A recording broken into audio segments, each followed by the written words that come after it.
The first few months after 9/11, the FBI is generally in charge of captured Al Qaeda detainees, and the assumption is that these detainees will be sent to the United States for criminal prosecutions.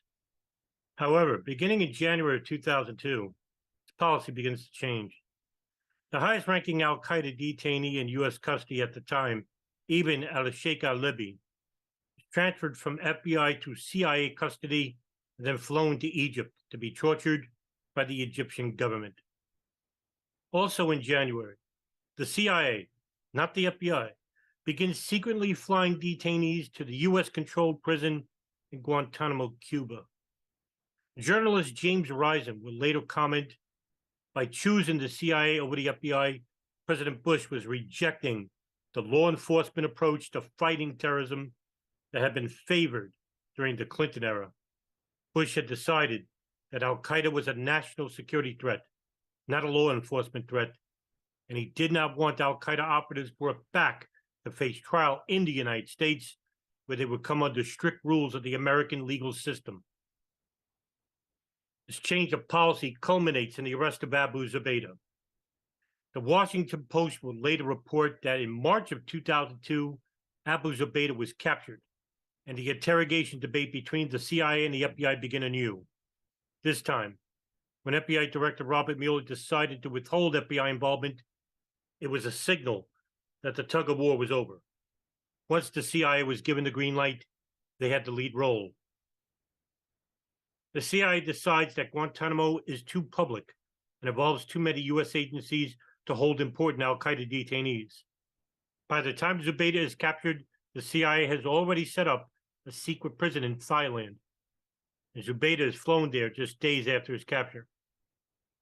James Risen also will comment that the CIA wanted secret locations where it could have complete control over the interrogation and debriefings, free from the prying eyes of the international media, free from monitoring by human rights groups, and most important, far from the jurisdiction of the American legal system.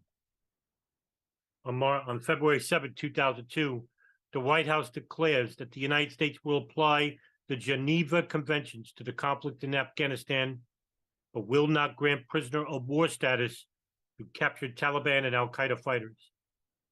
Though Afghanistan was party to the 1949 treaty, Taliban fighters are not protected by the conventions, the directive says, because the Taliban is not recognized by the United States as Afghanistan's legitimate government.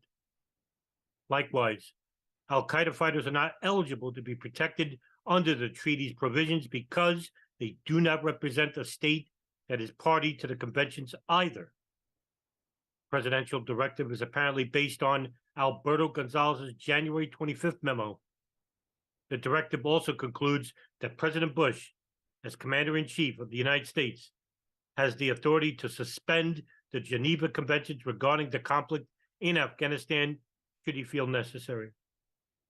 Though not scheduled for declassification until 2012, the directive will be released by the White House in June 2004 to demonstrate that the president never authorized torture against detainees from the wars in Afghanistan and Iraq.